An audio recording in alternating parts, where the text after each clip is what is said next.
왕이신 하나님, 살아계신 하나님, 우리가 우리의 삶 내 것이 아님을 고백하며 주님 앞에 서서 이렇게 예배합니다. 주님을 높여드립니다. 주님을 경배합니다. 우리의 영광 주님 받아주시고 온 전심으로 온 마음으로 주님 높여드릴 때 주님 기뻐 받으시는 줄 압니다. 아버지, 우리가 이 찬양을 하나님께 올려드릴 때 이 가사와 이 묵상대로 이 고백대로 전심으로 예배합니다. 주님 영광 받아주시고 우리의 예배 보고 계시죠. 주목하고 계시죠. 우리의 마음을 드리는 예배 되길 원합니다. 인도하실 주님 찬양 올려드리며 예수님의 이름으로 기도드립니다. 아멘. 마음이 상한 자를 고치시는 주님, 하늘의 아버지 날 주관하소서. 주의 길로 인도하사 자유케 하소서. 새 일을 행하사 분케 하소서. 의에 줄이고 목이 마르니 성령의 기름 부소서. 의에 줄이고 목이 마르니 내 잔을 채워 주소서. 마음이 상한 자를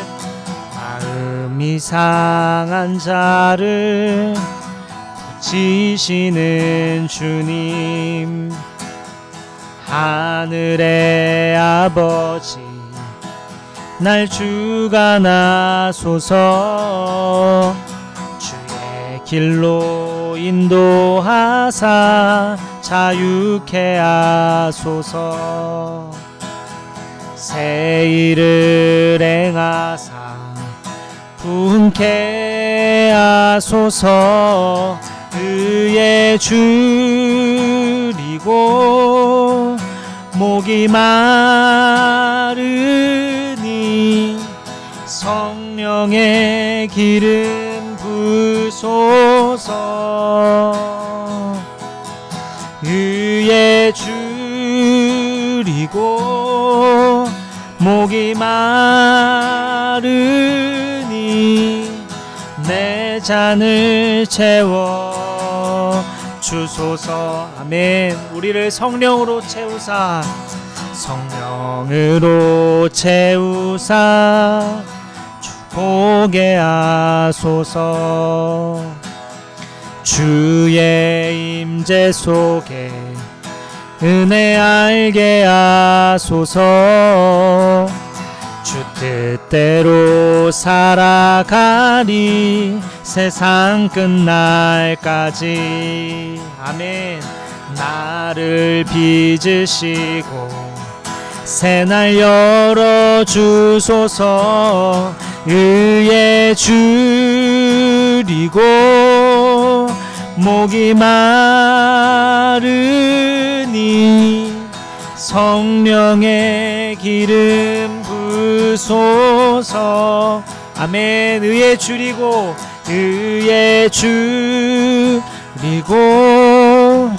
목이 마르니 내 잔을 채워 주소서. 우리 2절 다시 한번 고백할까요? 성령으로 채우사 주 보게 하소서. 주의 임재 속에 은혜 알게 하소서. 주 뜻대로 살아가리 세상 끝날까지. 나를 빚으시고 새날 열어주소서. 의에 줄이고 목이 마르니 성령의 기름 부소서. 아멘. 의에 줄이고 의에 줄이고 목이 마르니 내 잔을 채워 주소. 우리 마지막으로 한 번 더 고백할까요? 의에 줄이고 의에 줄이고 목이 마르니 성령의 기름 부소서. 아멘. 우리가 의에 줄이고 의에 줄이고 목이 마르니 내 잔을 채워 주소서.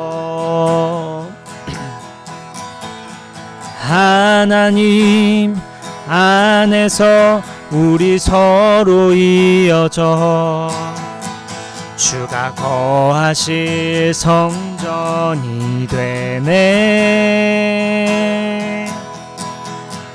모퉁이 돌 되신 예수와 하나 되게 하신 성령 안에 함께 지어져 가네. 우리 한 번 더 하나님 안에서 하나님 안에서 우리 서로 이어져 주가 거하실 성전이 되네.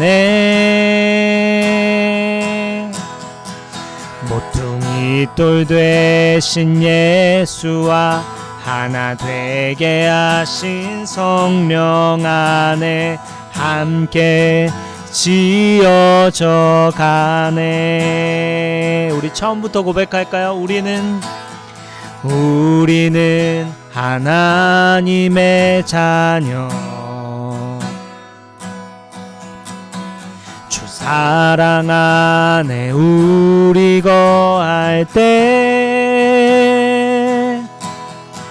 주님 나를 사랑하신 것 같이 우리도 서로 사랑할 수 있네. 우리는 주의 몸된 교회, 우리는 주의 몸된 교회. 뭐든지 제가 하나 될 때 예수님의 마음을 닮아가며 고통과 즐거움 함께 나누네. 아멘. 하나님 안에서 우리 서로 이어져 주가 거하실 성전이 되네. 모퉁이 돌 되신 예수와 하나 되게 하신 성령 안에 함께 지어져 가네. 우리 한 번 더 고백할까요? 하나님 안에서 우리 서로 이어져 주가 거하실 성전이 되네. 모퉁이 돌 되신 예수와 하나 되게 하신 성령 안에 함께 지어져. 마지막으로 한 번 더 고백하며 나아갑시다. 하나님 안에서 우리 서로 이어져 주가 거하실 성전이 되네. 모퉁이 깃돌 되신 예수와 하나 되게 하신 성령 안에 함께 지어져 가네.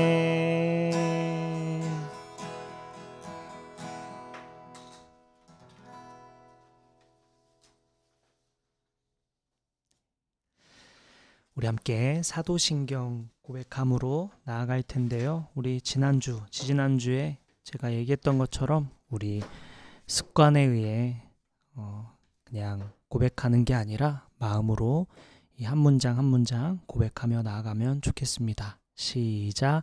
나는 전능하신 아버지 하나님 천지의 창조주를 믿습니다. 나는 그의 유일하신 아들 우리 주 예수 그리스도를 믿습니다. 그는 성령으로 잉태되어 동정녀 마리아에게서 나시고 본디오 빌라도에게 고난을 받아 십자가에 못 박혀 죽으시고 장사된 지 사흘 만에 죽은 자 가운데서 다시 살아나셨으며 하늘에 오르시어 전능하신 아버지 하나님 우편에 앉아 계시다가 거기로부터 살아있는 자와 죽은 자를 심판하러 오십니다. 나는 성령을 믿으며 거룩한 공교회와 성도의 교제와 죄를 용서받는 것과 몸의 부활과 영생을 믿습니다. 아멘. 오늘 말씀은 요한복음 7장 37절에서 52절까지의 말씀입니다.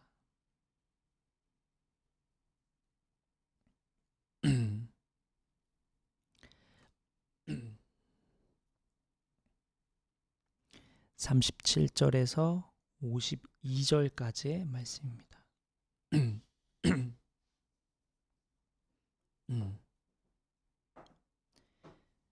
제가 한 절, 여러분 한 절 교독하겠습니다.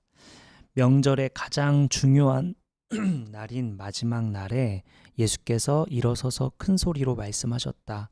목마른 사람은 다 나에게로 와서 마셔라.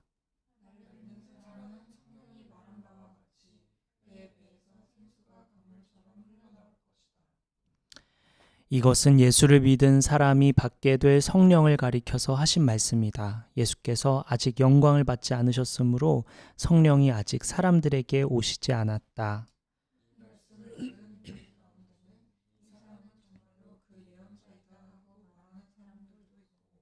이 사람은 그리스도이다 하고 말하는 사람들도 있었다.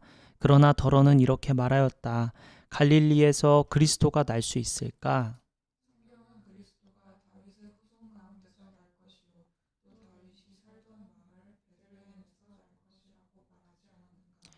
무리 가운데 예수 때문에 분열이 일어났다.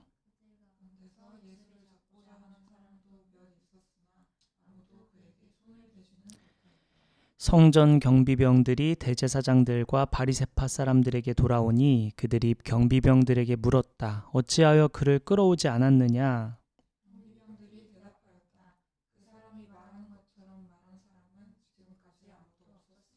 바리새파 사람들이 그들에게 말하였다. 너희도 미혹된 것이 아니냐?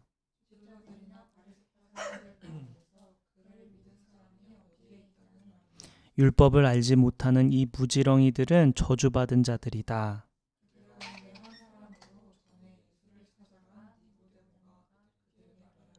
우리의 율법으로는 먼저 그 사람의 말을 들어보거나 또 그가 하는 일을 알아보거나 하지 않고서는 그를 심판하지 않는 것이 아니오.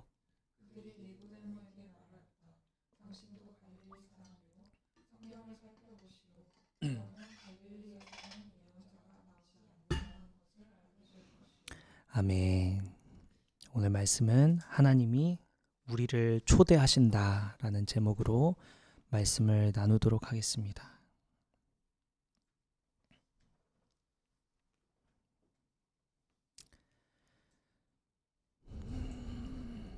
어렸을 적 우리는 생일이 되면 사람들을 초대해서 생일 축하 파티를 하기도 하고 또 좋은 일이 있으면 집에 초대해서 식사 나눔하면서 이야기를 나누곤 했죠. 성인이 되어서도 우리가 집에 초대하기도 하지만 어느 장소에 사람을 초대해서 대접하기도 하고요. 우리는 누군가를 초대하는 게 익숙하고 받아본 적이 있으리라 생각합니다. 하나님 또한 우리와 관계 맺으실 때 특별히 새로운 국면으로 전환하게 하시고 또 초대하셔서 경험하게 하시는데, 하나님께서 저와 여러분들에게 세 가지 방식으로, 세 가지의 삶으로 초대하신다는 것을 오늘 본문을 통해 알 수 있겠습니다. 그 세 가지, 하나님께서 우리를 어느 곳으로 초대하시는지, 어떤 삶으로 초대하시는지 우리 세 가지 살펴보도록 하겠습니다. 첫째는 하나님이 우리를 성령이 넘치는 삶으로 초대하신다라는 것입니다. 하나님은 우리를 성령이 넘치는 삶으로 초대하십니다. 오늘 본문 요한복음 7장 37절 말씀을 함께 보겠습니다. 제가 읽을게요. 명절의 가장 중요한 날인 마지막 날에 예수께서 일어서서 큰 소리로 말씀하셨다. 목마른 사람은 다 나에게로 와서 마셔라. 오늘 성경 배경은 지난주에 이어 여전히 초막절 기간에 대한 이야기입니다. 초막절 기간 동안에는 어떤 일이 있었냐면 매일 아침 제사장이 예루살렘에 있는 실로암 못에 가가지고 황금 물병에 물을 가득 채웁니다. 매일매일 총 7일 동안 있는 일인데요. 아침에 제사장이 실로암 못에 가서 황금 물병에 그 물을 채웁니다. 그리고 그 물을 들고 성전 번제단을 향해 가서 그 위에 올라가서 거기 놓여있는 은그릇에다가 그 물을 부어서 흘려 보냅니다. 이거를 매일매일 총 7일 동안 해요. 그리고 이 과정에서 예배를 섬기는 레위인 성가대 찬양팀이 옆에서 찬양을 불러요. 처음에 모세 가서 물을 채울 때는 이사야 12장 3절에 나타나는 그런 고백을 하고요. 그 다음 그 물을 성전 번제단 위 은그릇에 흘려보낼 때는 시편 113편부터 118편을 노래합니다. 나팔이 울리고요. 백성들이 막 함성을 지르고, 우리 저번에 얘기했던 것처럼 초막절이 그 3대 명절 중 가장 많은 사람이 모이고 가장 축제 같은 분위기라고 했죠. 모두가 이 제사장이 아침부터 하루 동안 계속 이러한 물을 받아다가 물을 흘려보내는 이러한 장면, 그리고 함께 함성을 지르고 찬양 부르고 하는 장면들을 7일 동안 이루어집니다. 이 초막절에 이 의식을 행하면서 두 가지 의미를 되새기게 되는데요. 사람들은 두 가지 의미를 보게 되는데, 첫째는 과거를 떠올리게 됩니다. 초막절 기간 동안에 과거를 떠올려요. 그 과거란 출애굽기 17장 6절을 의미합니다. 출애굽기 17장 6절에 보면은 모세가 광야에서 반석을 탁 쳐가지고 물을 냈던 사건이 나는데, 그 사건을 떠올립니다. 그러니까 우리가 목마를 때, 우리가 갈급할 때 하나님이 채워주셨지. 하나님이 우리의 목마름을 채워주셨지. 하나님이 우리의 갈급함을 채워주셨지. 이것을 떠올렸다고 합니다. 초막절 기간 동안에 우리의 필요를 주님이 채우셨어, 감사하다, 이러한 마음. 그리고 두 번째는 미래를 생각합니다. 첫 번째는 과거, 두 번째는 미래. 그 미래는 뭐냐면 메시아가 올 거야, 성령이 임할 거야, 약속하셨어. 이것을 막 기다립니다. 그 두 가지를 떠올리며 초막절을 보내는 겁니다. 일주일 내내 물을 받아다가 물을 흘려보내고 찬양이 넘치고 나팔 소리가 나고 사람들 박수 소리, 함성 소리, 찬양 소리가 막 울려 퍼집니다. 그리고 우리의 갈급함을 채우신 하나님 찬양하고 또 다시 오실 그분을 기다리고 있는 아주 성대하게 이루어지는 절기입니다. 자, 이러한 배경 아래에서 오늘 본문 37절에 한번 보면요, 예수께서 말씀하신 시점이 언제인지 지금 주목해 볼 필요가 있는데요. 본문은 명절의 가장 중요한 날인 마지막 날이라고 지금 증언하고 있어요. 초막절은 7일간 진행된다고 했고요. 7일 동안은 앞서 말했던 7일 동안 막 번제단에 이렇게 은그릇에 물 흘려보냈죠. 그리고 그 다음 날인 8일째 날에는 물을 붓는 의식이 없었습니다. 8일째 날에는 이제 성회로 모이는 날입니다. 7일 동안 초막절 기간을 행사를 하고 8일째 되는 날에는 집회로 이렇게 모입니다. 사람들이 다 모여요, 한 곳으로. 그리고 물을 붓는 의식은 없습니다. 이 상황에 예수님께서 일어서서 큰 소리를 말씀하고 계신 거예요. 성경 신학자들은 37절에 보면 예수님께서 일어서서 말씀하셨다는 것을 신학자들은 주목하는데, 당시에 랍비들은 가르칠 때 앉아서 주로 가르쳤고 그게 관행이었고 그게 자연스러운 모습이었는데 예수님은 그와 대조적으로 서 계신다. 이것을 좀 주목할 필요가 있다고 합니다. 지금 많은 사람들이 7일 동안 의식을 행사를 보내고 의식을 치르고 8일째 되는 날 집회로 막 사람들이 모일 때 다 같이 모일 때 그 장면에서 일어서서 예수님께서 큰 소리로 외치십니다. 목마른 사람들이야 다 나에게로 와서 마셔라. 이렇게 말씀하십니다. 참 재밌는 장면인데요. 예수님이 사마리아 여인을 부르실 때 물을 매개로 전도하셨던 거 우리 기억하죠. 근데 흥미롭게도 오늘 본문에서도 예수님은 물을 매개로 사람들을 지금 초대하고 있는 장면입니다. 특별히 오늘 본문 초막절 7일간 물을 주목했죠. 사람들이 다 같이 물만 받죠. 다 같이 물을 담았고 흘려보내고 7일간 하나님께서 모세를 통해 주셨던 물을 묵상했다고 했죠. 그리고 7일간 의식 끝에 예수님께서 목마른 사람 다 나에게로 와라. 그리고 나에게서 와서 마셔라. 이렇게 외치고 계신 장면이에요. 예수님께서 사마리아 여인을 우물가에서 물을 매개로 만나실 때 사마리아 여인은 목이 마를 뿐 아니라 인생의 목마름도 가득한 상황이었죠. 오늘 본문의 사람들도 마찬가지였습니다. 물 붓는 의식이 끝난 8일째 날 아침을 한번 상상해 보면 축제 이제 끝났고요. 더 이상 황금 물병도 없고 쏟아지는 물도 없어요. 함성도 없어요. 사람들은 이제 다시 척박한 일상으로 돌아가야 한다는 생각에 지금 차 있는 상황입니다. 공허함도 있을 거고 아쉬움도 있고 갈증도 있는 상황. 저 메마른 저 땅으로 다시 가야 되는구나. 이 축제는 끝났구나. 그 시점에 예수님께서 일어서서 큰 소리로 외치며 목마른 사람들아 다 내게로 와서 마셔라. 이렇게 말씀하시고 계신 겁니다. 사마리아 여인이나 오늘 본문에 등장하는 수많은 사람들이나 그리고 오늘 본문을 맞이한 저와 여러분들이나 영적으로 목마른 갈급한 사람들이죠. 예수님께서 주시는 물 없이는 살 수 없는 그런 존재입니다. 영혼의 갈증이 있는 사람들이죠. 목마름이 있는 사람들이죠. 우리 앞서 찬양했던 것처럼 의에 줄이고 목이 마르니 성령의 기름 부으소서 하는 마음이 우리의 간절한 고백인 것처럼 당시의 사람들도 사마리아 여인도 목마름이 있었죠. 그 목마른 사람들을 예수님 지금 초대하고 계신 겁니다. 목마른 사람들아 다 내게로 와서 물을 마셔라. 내가 주는 물을 마셔라. 요청하고 계신 거죠. 이 초대를 받은 사람들은 어떤 삶을 사냐? 성령이 넘치는 삶을 산다고 말씀했습니다. 오늘 본문 38절부터 39절 한번 보죠. 제가 38절, 여러분 39절 읽어주세요. 나를 믿는 사람은 성경이 말한 바와 같이 그의 배에서 생수가 강물처럼 흘러나올 것이다.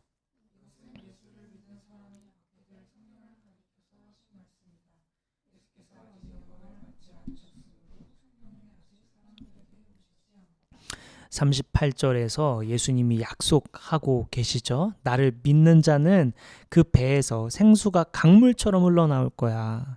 여기 배로 번역된 배가 배를 번역본을 보면은 헬라어로 보면은 사람의 가장 깊은 내면을 의미합니다. 존재의 핵심을 가리키는 단어다 신학자들이 이렇게 말하는데 생수가 단순히 마음이나 생각에 고인다는 게 아니라 존재의 가장 깊은 곳에서 강처럼 흘러 넘친다 라고 말하고 있습니다. 이 예수님의 말씀을 39절에서 요한이 이렇게 해설해 주는데 이것은 예수를 믿는 사람이 받게 될 성령을 가리켜 하는 말씀이다. 즉 생수의 강이 넘칠 것이다 라는 말씀은 성령을 말씀하시는 거라고 지금 볼 수 있겠죠. 다만 39절에 보면 하반절에 보면 예수께서 아직 영광을 받지 않으셨으므로 여기서 영광 받지 않았다는 건 죽고 순종하셔서 부활하시고 승천하지 않으셨다 이 말이겠죠. 그 성령이 아직 오지 않았다 말하고 있습니다. 결국 이 약속은 이루어지죠. 우리가 잘 아는 바와 같이 초대교회 성도들이 성령을 받았고 그 받았던 장면 우리 잘 알고 있지만 우리 성경을 통해 한 번 더 주목해 봅시다. 사도행전 2장 1절부터 4절이에요.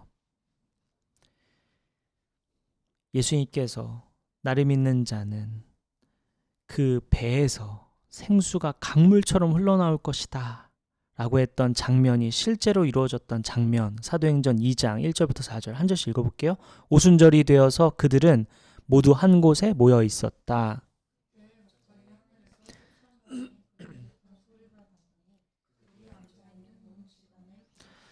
그리고 불길이 솟아오를 때 혓바닥처럼 갈라지는 것 같은 혀들이 그들에게 나타나더니 각 사람 위에 내려앉았다.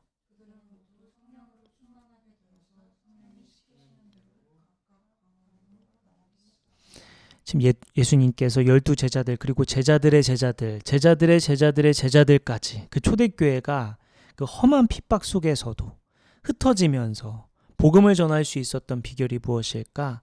성령에 사로잡힌 교회 공동체였기 때문입니다. 당시 험한 세상에서는 성령 없이 살 수가 없었죠. 그래서 오늘 본문의 초막절 끝에 수많은 사람들이 모이고 다시 흩어질 때, 세상으로 돌아갈 때 예수님께서 너희가 나를 믿으면 너희 배로부터, 너희 마음 깊숙한 곳에서부터 흘러넘치는 생수의 강이 흘러넘칠 거야. 성령이 너의 마음을 충만하게 해줄 거야 라고 약속하고 그리고 요청하고 계시듯 오늘날 저와 여러분도 마찬가지죠. 세상이 험하고 혼탁하죠. 이 세상을 살아가기 위해서 우리 성령 없이 살 수가 없습니다. 그러니 주님이 오늘 저와 여러분을 성령이 충만한, 성령이 넘치는 삶으로 초대하고 계신 겁니다. 너희도 목마르지 않니? 너희들 갈급하지 않니? 너희들 성령 없이 어떻게 살아? 이렇게 말씀하고 계신 거죠. 세상이 너무 악하죠? 너무 교활합니다. 세상을 끝없이 불안하게 만들잖아요. 두렵게 만들고요. 낙심하게 만듭니다. 사탄은 인간을 훨씬 뛰어넘죠. 인간은 상대할 수 없는 존재가 사탄입니다. 세상도 인간이 이겨낼 수 있는 곳이 아니죠. 세상은 너무 큽니다. 우리는 우리 힘만으로 이 세상 가운데서 우뚝 설 수가 없죠. 우리 힘만으로 사탄의 유혹을 이겨낼 수가 없죠. 내 이성만으로, 내 의지만으로, 내 판단만으로, 내 경험만으로, 내 지혜만으로는 세상을 살아가기가 어렵습니다. 그래서 예수님께서 저와 여러분에게 성령이 넘치는 삶으로 오라고 초대하고 계신 거죠. 그런데 어떤 사람에게 성령이 넘치게 하냐? 오늘 본문 38절에 보니까 나를 믿는 사람은 이렇게 얘기하고 있어요. 예수님을 믿는 사람은 성령을 주시고 성령에 힘입어 살도록 하신다라고 하고 있습니다. 그런데 저와 여러분 예수를 믿는데도 그런데도 불구하고 왜 우리는 그 약속하신 성령을 누리지 못하며 살고 있을까? 왜 우리는 그 넘치는 생수의 강이 넘치는 그 충만한 삶을 살지 못할까? 간단하게 두 가지 살펴볼 수 있는데 첫째, 팀 켈러 목사님은 이에 대해서 우상 숭배 때문이라고 지적하고 있습니다. 예수님 믿는다고 말하면서 예수님보다 더 의지하는 게 너무 많더라. 예수님 사랑한다고 말하지만 예수님보다 사랑하는 게 훨씬 더 많더라. 예수님 좋다고 하지만 예수님이 내 삶의 주인이라고 하지만 예수님보다 더 많은 시간을 다른 것에 보내더라. 우상 숭배 때문에 예수님께서 약속하신 그 성령, 그 배로부터 그 깊은 내면으로부터 흘러넘친 생수의 강이 넘치지 못하고 우리가 누리지 못하는 이유는 우상 숭배 때문이다. 이렇게 지적합니다. 그리고 두 번째, 성경학자들은 삶의 통제권을 놓지 못하기 때문이다. 이렇게 말합니다. 내 삶을 내가 통제해야 돼. 내 삶을 내가 컨트롤해야지. 내가 원하는 방향으로, 내가 판단하는 대로, 내가 꿈꾸는 대로 무조건 이루어져야지. 내 삶에 내가 주인이 되어 있기 때문에 우리는 이 성령을 충분히 누리지 못한다. 성경신학자들은 이렇게 말합니다. 주인이 하나님이 아니라 나 자신이어서 성령을 거부하고 있기 때문에 그런 거다라고 말하는 겁니다. 적극적으로 내 인생의 주인은 나야 이렇게 말하니까 적극적으로 성령을 거부하고 있는 상태라고 말하는 거죠. 둘 중에 하나밖에 없다고 했잖아요. 하나님을 택하냐 아니면 사탄을 택하냐, 중간은 없다고 했어요. 우리 이전에 배웠죠. 우리가 성령을 거부하기 때문에 나 자신을 더 중요하게 여기기 때문에 그래서 우리가 누리지 못하는 것이다 이렇게 말합니다. 그러니 이번 한 주 성령이 충만한, 성령이 넘치는 삶으로 초대하시는 그 귀한 손길을 우리가 누리기 위해서는 우리의 우상숭배 뭐가 있을까 점검해야겠죠. 내가 내 삶의 주인이 되고 있는 영역들, 생각들은 뭘까 점검해야겠죠. 하나님은 첫 번째 성령이 넘치는 삶으로 초대하고 하시고요. 오늘 본문을 통해 두 번째 초대하시는데요. 우리를 예상치 못하게 역사하는 삶으로, 예상치 못하게 역사하는 삶으로 초대하신다라는 거죠. 하나님은 우리를 예상치 못하게 역사하는 삶, 예상치 못한 삶을 살게 하는 그런 손길이죠. 오늘 본문 7장 45절부터 46절입니다. 제가 한 절, 여러분 한 절 읽어볼게요. 성전 경비병들이 대제사장들과 바리새파 사람들에게 돌아오니 그들이 경비병들에게 물었다. 어찌하여 그를 끌어오지 않았느냐?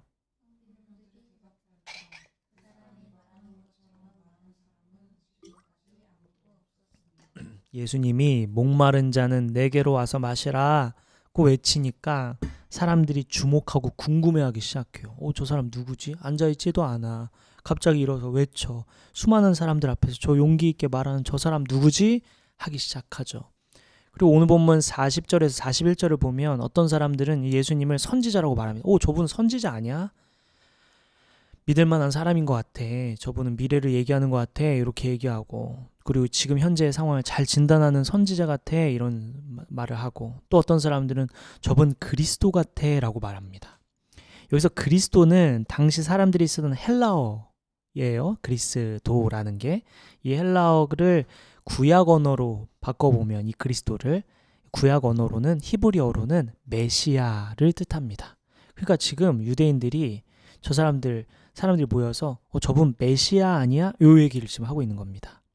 유대인들이 오랫동안 기다려온 존재가 메시아, 그리스도죠. 그분 혹시 예수님이 저 메시아 아니야? 저 그리스도 아니야? 요 얘기를 지금 하고 있는 겁니다. 그 기대가 막 생기고 그 오랫동안 기대하고 오랫동안 바라고 고대하던 그분 아니야? 요 얘기가 막 오르내리고 있죠. 그 예수님이 눈앞에, 그 메시아가 눈앞에 있다니 얼마나 놀라웠겠어요. 그래서 사람들이 막 술렁이죠. 그런데 42절에 보면 그 믿을 수 없다는 듯이 한 사람이 이제 반론을 제기하죠. 메시아가 어떻게 갈릴리에서 나와?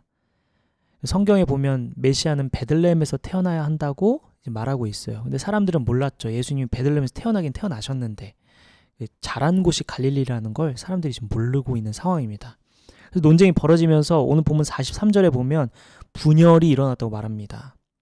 논쟁이 거칠어지니까 분열이 일어난 거예요. 그 말은 한쪽에서는 예수님이 메시아가 아니라고 강력히 주장하는 세력이 있다면, 또 한쪽에서는 예수님이 메시아일 가능성이 높다고 강력하게 주장하는 사람이 있었다라는 겁니다. 그렇다면 이제 바리새인들이 이제 이 장면이 불편한 거죠. 이거 심각한데, 이거 예사롭지 않은데, 안 그래도 예수님 존재가 불편한데 사람들이 이제는 더 신뢰하게 이 메시아라고 추앙한다고? 이거 심각해. 이런 생각이 듭니다. 눈에 가시죠. 그래서 성전 경비병들에게 예수님 잡아오라고 명령합니다. 자, 가서 예수님 잡아와. 이렇게 얘기합니다. 그런데 무슨 일이 벌어져? 우리 본문 봤으니까 경비병들이 빈손으로 돌아옵니다. 예수님 안 잡아와요. 바리새인들이 물어봅니다. 왜 안 데려왔어? 왜 안 끌고 와? 왜 안 잡아와? 그랬더니 경비병들이 46절 이렇게 말하죠. 46절 우리 함께 읽어볼까요? 46절 시작. 그 사람이 말한 46절 혹시 제가 잘못 46절 예. 46절 같이 읽죠. 시작. 경비병들이 대답하였다.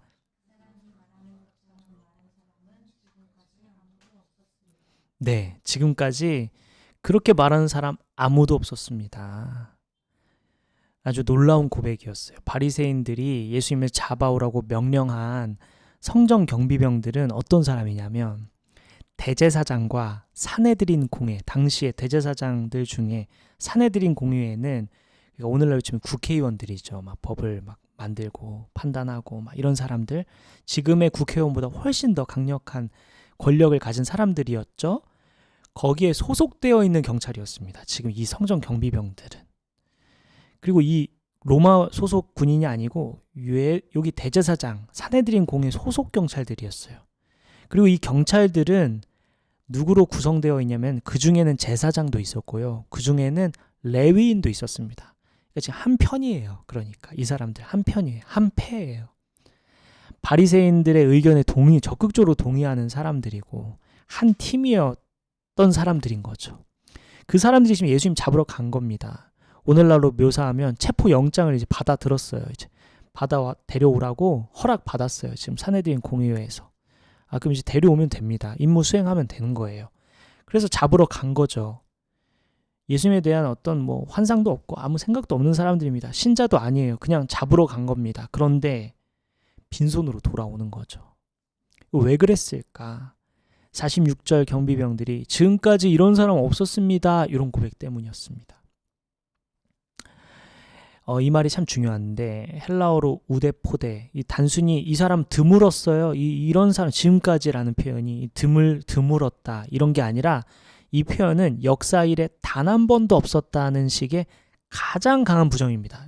이런 경우는 아예 한 번도 없었다 이런 겁니다. 드물게 이거는 제가 못 봤던 그 사례 중 이런 수준이 아니라 이거는 역사 일에 단 한 번도 경험해보지 못한, 들어보지도 못한, 만나보지도 못한, 이거는 처음 있는 일입니다. 뜻밖의 일입니다. 예상치 못한 일입니다. 요런 얘기입니다. 지금 바리새인들도 경비병들에게도 아주 예상하지 못한 일이 벌어진 거죠. 하나님은 자주 예상치 못한 방식으로 일하시고 또 하나님은 자주 우리의 경험을, 우리의 생각을 뛰어넘어서 일하시는 분이시죠. 사실 그 사실이 우리에게 큰 위로가 되기도 하고 힘이 되기도 합니다. 끝난 것 같지만 끝난 게 아닌 거고 보이지 않지만 없는 게 아니라는 사실, 이게 우리에게 위로가 되기도 하고 힘이 되기도 하죠. 사도행전 9장의 바울도 같은 방식으로 하나님께 돌아오죠. 초대교회 가장 무섭게 핍박하던 사람이었잖아요. 초대교회에서 가장 존경받고 사랑받는 스데반이 돌에 맞아 죽을 때 옆에서 바울이 아주 기분 좋게 보고 있었습니다. 수많은 교인들을 괴롭게 했고 아프게 했고 죽게 했고 감옥에 넘어가게 했습니다. 바울이 또 다른 그리스도인 잡으러 다메섹 갈 때 예수님 만난 것, 엄청난 일이었죠. 예상치 못한 일이잖아요. 우리는 아주 익숙한 스토리지만 바울의 인생에서 이런 일이 벌어질 거라고 상상이라도 조금이라도 예상했을까요? 그 주변 사람들은 예상이라도 했을까요? 당시 그리스도인들 얼마나 충격받았어요. 그래서 바울과 가까이 하지 않잖아요. 회심하고 나서도. 저 사람 저거 속이는 거다 이렇게 할 정도로 엄청 악랄한 사람이었단 말이에요. 예상하지 못했죠. 누구보다 강력한 선교사가 됩니다. 누구보다 든든한 우리의 편이 되었죠. 이 인간의 경험으로는, 우리의 생각으로는, 수준으로는 전혀 예상하지 못하는 일입니다. 하나님은 이렇게 자주 우리의 예상을 뛰어넘어 일하시는 분이라는 거죠. 그런데 우리는 또 자주 우리 생각 안에 하나님을 가두죠. 우리 경험 안에 하나님을 가둡니다. 예를 들면 우리는 자주 이렇게 생각하죠. 저 사람 절대 안 변해. 이 관계는 회복이 불가능해. 이런 생각. 이제 더 이상 가망이 없어. 이런 생각. 이거 내가 경험해봤는데 이거 안 돼. 이런 생각. 이거 가망 없는 상황이야. 저 사람 불가능해. 나 또한 이제는 가망이 없어. 이제는 끝이야. 이런 생각. 안타깝게도 나이 들면 들수록 이런 생각 더 많아집니다. 경험이 쌓이니까 상처도 많아지고 실망도 쌓이면서 하나님보다 내 판단을 더 따르게 되죠. 그리고 하나님을 내 경험 안에, 내 생각 안에 막 가두어 버립니다. 하나님 오늘 저와 여러분에게 하나님 우리 생각보다 훨씬 크시다는 걸 다시 한번 말씀해 주십니다. 우리의 능력보다 당연히 훨씬 크시고 우리 지혜보다 훨씬 크시고 우리의 상황 위에 계신 분인데 우리 자꾸 속는 거죠. 계속 한계를 짓는 거죠. 하나님이 우리의 예상을 벗어나게 일하시는 분이라는 걸 오늘 우리에게 다시 말씀해 주십니다. 제가 너무 좋아하는 말씀인데 우리 함께 찾아보면 좋겠어요. 이사야 55장 8절부터 9절 말씀입니다. 이사야 55장 8절부터 9절까지의 말씀입니다. 가끔 이 말씀 함께 읽었었는데요.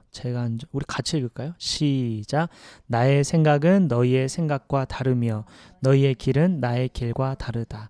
주님께서 하신 말씀이다. 하늘이 땅보다 높듯이 나의 길은 너희의 길보다 높으며 나의 생각은 너희의 생각보다 높다. 아멘이죠.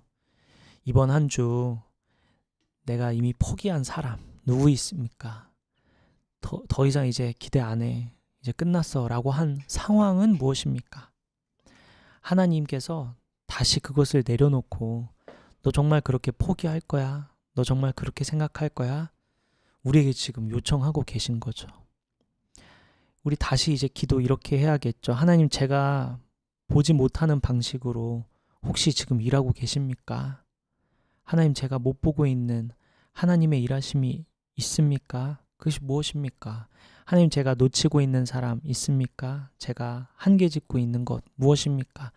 제가 받아들이지 못하는 사람, 받아들이지 못하는 상황, 제가 주님 앞에서 다시 생각합니다. 이렇게 주님 앞에서 고백하며 나아가기를 주님이 기다리고 계신 것 같습니다. 내 경험을 의지하지 않겠다는 결단, 보이는 것만으로 판단하지 않겠다는 결단, 오늘 하나님께서 저와 여러분에게 요청하고 계십니다. 이렇게 하나님은 우리를 예상치 못하게 역사하는 삶으로 초대하십니다. 첫째는 성령이 넘치는 삶으로, 둘째는 예상치 못하게 역사하는 삶으로, 마지막 세 번째는 주님은 어떤 삶으로 초대하시냐? 조금씩 자라가는 삶으로 초대하시더라. 우리의 마음은, 우리의 생각은 갑자기 확 성인이 되어서 멋진 군사가 되어서 살아가기를 원하지만 하나님은 우리를 조금씩 자라가게 하더라 라는 거죠. 요한복음 7장 오늘 보면 47절부터 49절입니다. 제가 한 절 여러분 한 절 읽을게요. 바리새파 사람들이 그들에게 말하였다. 너희도 미혹된 것이 아니냐. 지도자들이 바리새파 사람들 가운데서 율법을 알지 못하는 이 무지렁이들은 저주받은 자들이다. 여기까지요. 예수님을 잡으러 갔던 경비병들이 빈손으로 돌아왔죠. 바리새인들이 황당하다는 듯이 묻습니다. 야, 너희도 미혹됐냐? 너희도 이제 예수님파 사람이냐? 이렇게 물어보는 거죠. 그리고 49절에서 이렇게 말합니다. 율법을 알지도 못하는 이 무지렁이들아, 이 저주받은 자들아, 너 지금 뭐 하는 거냐? 정신 차려라. 이런 얘기를 지금 하고 있는 거죠. 욕을 하고 있는 거죠. 이게 좀 흥미로운데 잡으러 보낸 경비병들이 자신들의 편이었는데 예수님 말씀에 감동받아 돌아왔으면 적어도 아니 도대체 예수님 무슨 말씀 했길래 너네 그래? 라고 물어본다든지 아니면은 무슨 경험을 한 거야? 너 얘기 좀 해봐. 이렇게 뭔가 영향을 받을 텐데 그런 질문이 없죠. 놀라지도 않습니다. 궁금해하지도 않아요. 왜 그럴까? 성경 신학자들은 바리새인들이 예수님의 명성과 이 큰 인기를 지금 시기하고 있기 때문에 아무것도 안 보이고 아무것도 안 들리는 거라고 지금 말합니다. 그렇게 보면은 진짜 무섭죠. 누군가를 시기한다. 누군가를 이렇게 편견을 갖고 바라본다. 이게 어느 정도의 눈을 가리는지 이게 참 무섭습니다. 누군가가 누군가를 통해 하나님께서 멋지게 역사하고 계신데 시기하거나 다른 마음을 가지면 그 하나님의 역사가 이렇게까지 안 보이는 거예요. 지금 경비병 자기네들 편이었는데 얘네들이 지금 마음이 바뀌어가지고 돌아왔는데 이게 놀라지도 않아요. 궁금하지도 않아. 어떻게 그럴 수 있을까? 마음이 딴 데가 있는 거죠. 편견이 완전 사로잡혀 있는 거죠. 그러니까 이제 들리지 않는 거죠. 근데 그 자리에 다르게 반응한 사람 딱 한 사람 있었는데요. 50절 한번 볼까요? 50절 이렇게 써있죠. 그들 가운데 한 사람으로 전에 예수를 찾아간 니고데모가 그들에게 말하였다. 요한은 지금 이 사람을 소개할 때, 지금 니고데모를 소개할 때 전에 예수를 찾아간 이렇게 덧붙이고 있어요. 요한복음 3장에 나오는 그 니고데모라는 말을 지금 얘기해주고 있는 겁니다. 당시에 이름이 비슷한 사람 많았고 또 동일 같은 이름 쓴 사람 많았기 때문에 헷갈리지 않게 지금 친절히 소개해주고 있는 겁니다. 요한복음 3장에서 밤에 예수님 찾아갔던 그 니고데모가 맞다 지금 얘기해주고 있는 거죠. 당시 니고데모는 잘 알듯이 밤에 예수님 찾아갔죠. 낮에는 못 갔어요. 동료 바리새인들이 시선이 신경 쓰여서 두려워가지고 밤에 찾아갔습니다. 그리고 예수님께 이렇게 고백했어요. 당신은 하나님께로부터 오신 선생님이 맞네요. 이렇게 얘기합니다. 정확한 말이죠. 좋은 말인데 그게 전부였어요. 그 이상 뭐 더 나아가지 않았어요. 공개적인 고백도 아니었고 그냥 밤에 조용하게 은밀한 곳에서 그냥 예수님께 그렇게 말한 게 전부였어요. 그런데 오늘 7장에서 그 니고데모가 다시 등장하는데 이번엔 낮이에요. 낮에. 그리고 동료들 앞입니다. 이전에는 밤에 갔고 동료들 없이 단둘이 있었는데 이번엔 낮에, 환한 낮에 사람들 앞에서 지금 고백하고 있는 겁니다. 바리새인들이 지금 예수님을 향해 이를 갈고 있는 그 상황에서 니고데모가 입을 연 거예요. 이렇게 말하고 있죠. 우리 율법은 사람의 말을 듣고 그 행한 것을 알기 전에 심판합니까? 그 행한 거, 그 말만 듣고 그거 심판합니까? 우리 율법은? 그 확실히 그 이전을 살펴보고 맥락 안에서 충분히 따져보고 심판해야 되지 않습니까? 이런 얘기를 합니다. 물론 이 고백이 예수를 그리스도라고 고백한 것은 아니었어요. 아직 그 정도는 아니었습니다. 그러나 적어도 예수님이 공정한 재판을 받아야 합니다 라고 지금 말하고 있는 거죠. 용기 냈어요. 사람들 앞에서 낮에. 그것만으로도 사실 바리새인들에게 눈에 띄는 일이었죠. 그 용기를 낸 거, 감수하고 지금 얘기를 한 겁니다. 바리새인들이 그래서 즉각 반응하죠. 야, 너도 갈릴리에서 왔어? 너 성경 잘 읽어본 거 맞아? 어떻게 갈릴리에서 메시아가 나와? 이렇게 이제 얘기합니다. 강력하게. 그 니고데모가 이에 대해 반박하지 못했죠. 요한복음 7장 53절에 보면 이 대화를 끝으로 각자 집으로 돌아갔다고 합니다. 특별히 다시 변호하거나 더 하지는 못했습니다. 여기까지 살펴보면 바리새인들과 니고데모는 분명히 같은 길을 걸어왔어요. 같은 배움을 얻었고 같은 곳에서 자라왔잖아요. 근데 니고데모는 예수님께 밤에 찾아가기도 하고요. 그리고 또 오늘 본문에 보니까 조금 더 용기 내서 변호하기 시작합니다. 같은 상황에 있었는데, 같은 걸 목격했는데, 같은 걸 들었는데 다른 양상을 보이는 거죠. 경비병들도 마찬가지입니다. 같은 말을 들었고 같은 상황을 목격했는데 바리새인들은 더 완고해지고 더 시기심에 불타오르고 오히려 예수님을 죽이려고 하고요. 니고데모는, 경비병은 마음을 조금씩 열기 시작합니다. 그러니까 이 지점에서 참 두려운 거예요. 시간이 지나면서 누구는 막 성장해요. 또 누구는 막 퇴보하는 겁니다. 오히려 예수님 죽이려고 합니다. 우린 니고데모일까 바리새인일까? 시간이 지나면서 누구는 마음이 막 깊어져요. 신앙이 깊어집니다. 근데 누구는 막 퇴보하는 거예요. 같은 말씀을 듣고 같은 상황에 거하는데 이렇게 다른 양상을 보인다라는 거죠. 요한복음 3장에서 니고데모, 그리고 요한복음 7장에서의 니고데모, 이 이야기는 결론이 있는데요. 이 이야기의 완성은 요한복음 19장에서 완성이 됩니다. 우리 19장 한번 살펴보죠. 요한복음 19장 38절부터 40절 말씀 한번 보겠습니다. 제가 한 절, 여러분 한 절 읽을게요. 그 뒤에 아리마대 사람 요셉이 예수의 시신을 거두게 하여 달라고 빌라도에게 청하였다. 그는 예수의 제자인데 유대 사람이 무서워서 그것을 숨기고 있었다. 빌라도가 허락하니 그는 가서 예수의 시신을 내렸다.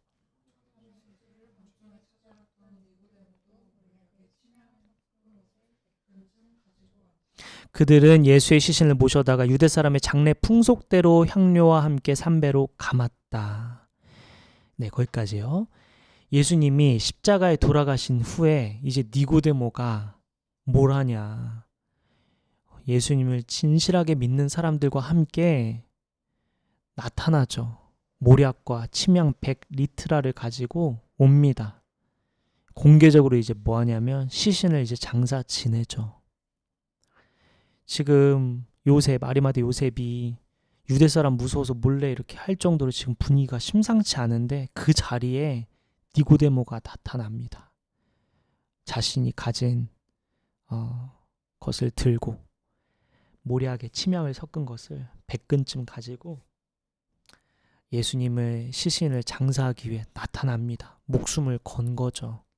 죽을지도 모르는데, 예수님과 함께 죽을지도 모르는데 용기 내서 나타납니다.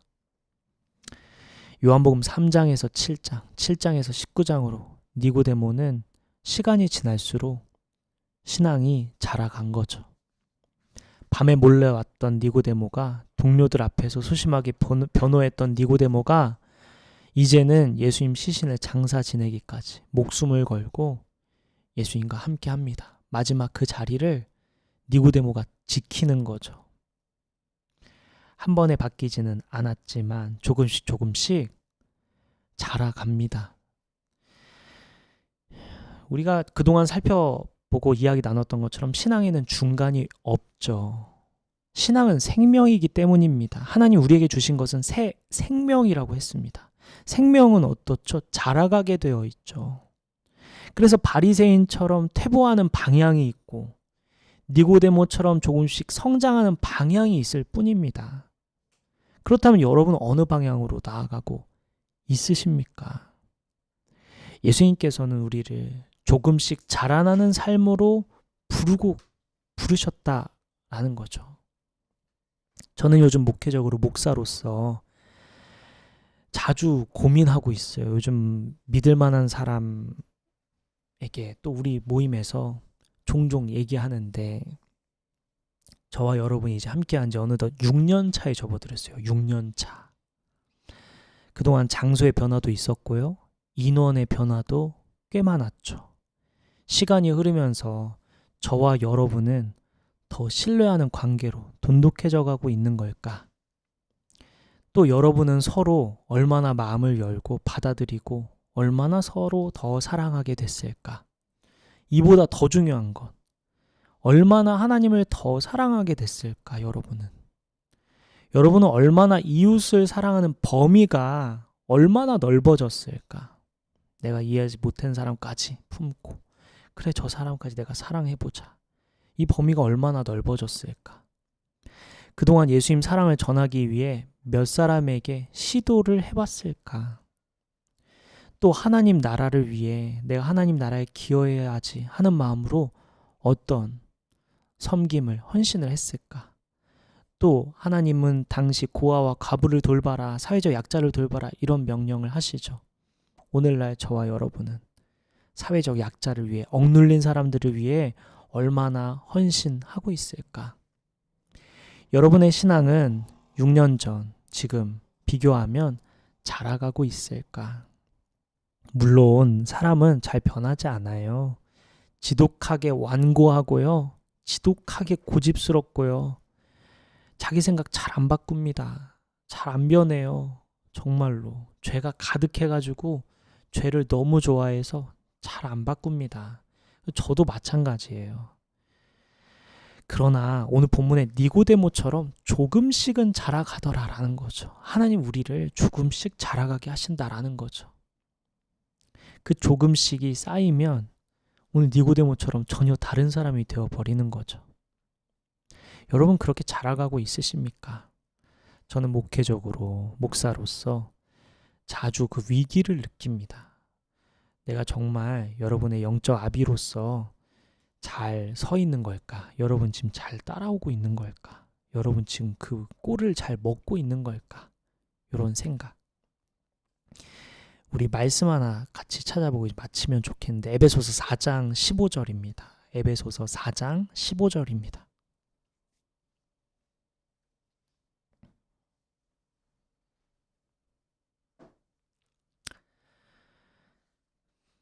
함께 읽을까요? 시작. 우리는 사랑으로 진리를 말하고 살면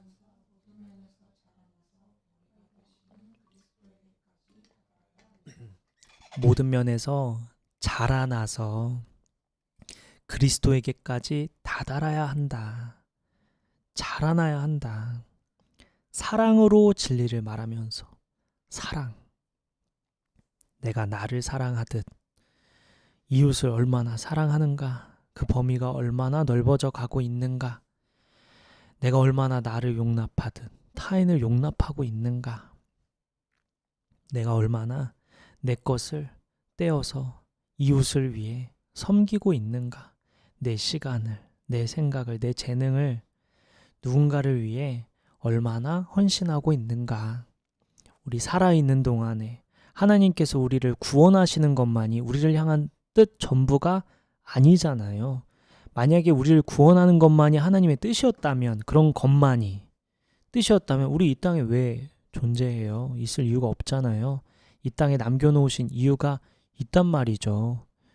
그렇다면 이 땅에 거하면서 조금씩 자라가면서 그리스도에게까지 다다르기까지 자라가면서 얼마나 성장해가고 있는가. 하나님은 오늘 저와 여러분을 다시 방향을 바꿔서 조금씩 자라가는 그 자리로 초대하고 계십니다. 한 번에 바뀌는 거 아니에요. 저도 저를 볼 때 얼마나 지독하게 진짜 어떻게 이렇게 안 변하나. 나 아직도 이 정도 수준밖에 안 되는가. 그것 때문에 괴로울 때가 얼마나 많은지 몰라요. 정말로. 완고하고 막 고집스럽고. 여러분도 마찬가지죠. 여러분 얼마나 완고하고 얼마나 고집스럽습니까? 그 죄가 얼마나 가득해요. 하지만 하나님은 조금씩 바꿔가시고 변화시켜 가시는 길로 우리를 초대하고 계신다. 그러니 하나님이 우리를 바꿔가시는 것을 믿고 또 하나님이 우리를 귀하게 쓰고 계신 줄 믿고 한 걸음씩 하나님을 향해 걸어가야 한다. 주님이 손 내밀고 계신다. 이런 거죠. 오늘 우리는 오늘 본문을 통해 하나님이 우리를 초대하시는 그 손길을 살펴봤습니다. 우리를 성령이 넘치는 삶으로 초대하시고요. 예상치 못한 일들을 맞이해서 예상치 못하게 역사하는 삶으로 초대하고 계시고요. 또 조금씩 자라가게 하시는 길로 우리를 초대하고 계십니다. 이 손길을 우리가 붙잡고 이번 한 주 어떻게 살지 우리 기도하면서 하나님 앞에 결단하고요. 결단한 대로 살아가는 저와 여러분 되시기를 예수님 이름으로 축복합니다. 우리 함께 기도하죠.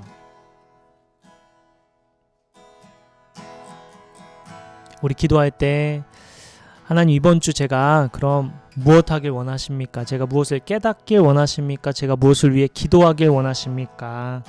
우리 하나님께 여쭈며 함께 기도하며 나아가면 좋겠습니다. 기도합시다. 아버지, 시간 함께 하십시오. 성령께서 우리를 가르쳐 주시니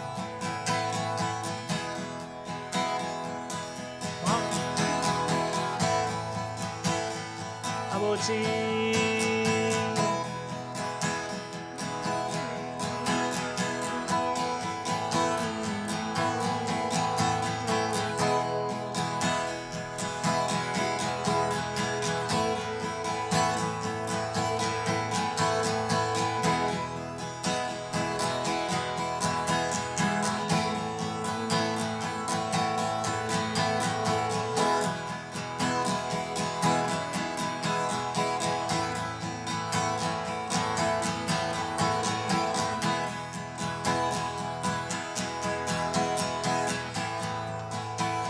아버지, 아버지, 아버지, 주여, 주여,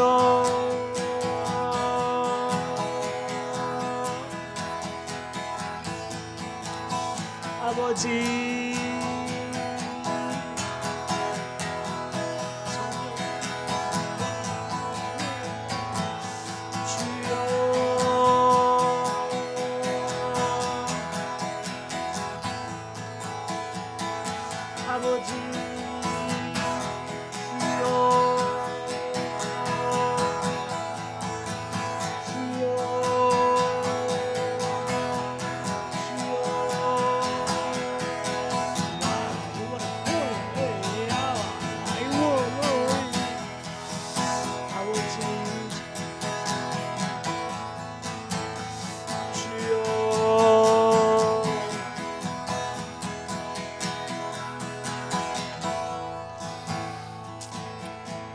아버지, 주여, 주여, 주여,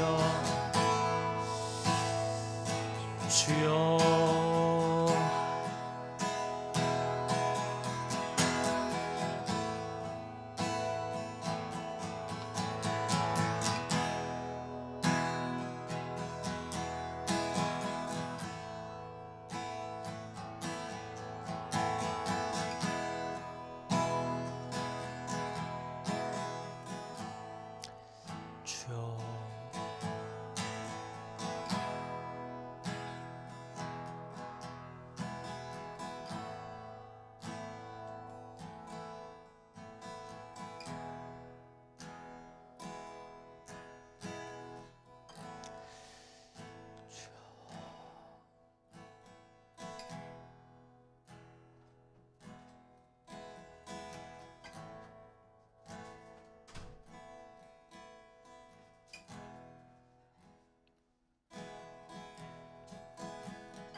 우리 마지막으로 한 가지 기도하고 마칠 텐데요. 우리가 예수님께서 나를 믿는 자는 그 배에서 생수의 강이 흘러 넘치게 될 것이다, 이렇게 약속해 주시고 말씀해 주셨는데, 왜 우리는 그 성령의 은혜를 누리지 못하며 살까? 두 가지 이유 때문이라고 살폈죠. 우상 숭배와 또한 주인의 문제, 누가 주인인가의 문제, 그것이 성령을 누리지 못하게 되는 그 장애물이라고 했습니다. 우리 무엇보다 우리 삶에 내가 무엇을 우상 삼고 살고 있는지 그것을 발견하고 하나님 앞에 내어드리는 시간 되었으면 좋겠고요. 그리고 여러분, 우리 기도할 때 우리 서로의 기도 제목과 특별히 아직 하나님을 알지 못하는 사람들, 그리고 우리 그동안 혹시 한 번도 너무 밉고 싫어서 기도하지 않았던 사람들, 그리고 마주하고 싶지 않은 상황 때문에 자꾸 멀리했던 상황, 그런 것들을 놓고 우리 함께 기도하면 좋겠습니다. 기도하겠습니다.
아버지, 오늘 우리의 삶이 내 것이 아니고 주님 것임을 고백하는 마음으로 이 자리에 나와 예배하고 있는 여기 주님의 성도, 주님의 자녀들, 주님 축복하여 주옵소서. 아버지, 우리를 초대하고 계신 성령 충만한 삶으로 우리를 초대하고 계신 것을 우리가 봅니다. 아버지, 이번 우리가 세상을 살아갈 때 성령 없이 살 수 없고 주님의 은혜 없이 살 수 없음을 고백합니다. 또 우리가 보기에는 보이지 않는 것들 많고 낙심될 만한 것도 많고 불안할 것도 많은데 예상치 못한 삶으로 우리를 초대하시고 또 조금씩 자라가는 삶으로 우리를 초대하고 계시니 그 손길 의지하여 이번 한 주 다시 새롭게 살아가고자 합니다. 아버지, 주님을 향한 발걸음으로 우리의 방향이 주님을 향하여서 조금씩 자라가길 원하고 주님께 한 걸음씩 조금씩이라도 하나님께 내어드리는 삶을 이번 주부터 살고자 합니다. 우리 삶을 통해 주님 영광 받아주시고 선하게 인도하여 주옵소서. 주님 하실 일을 기대하며 이 모든 말씀 우리의 길이요 진리요 생명이신 우리를 위하여 죽으시고 다시 사신 예수님의 이름으로 기도드립니다. 아멘. 축도하겠습니다. 이제는 우리 주 예수 그리스도의 은혜와 하나님의 크신 사랑과 성령님의 감화 감동 교통 역사하심이 한 주 동안 오늘 말씀대로 주님의 손길 붙들고 주님이 인도하시는 대로 순종하며 나아가기로 결단하는 저와 여기 모인 성도들과 온라인으로 예배하는 모든 성도들 머리 위에 지금부터 영원까지 함께 해주시기를 간절히 기도하며 축원하옵나이다.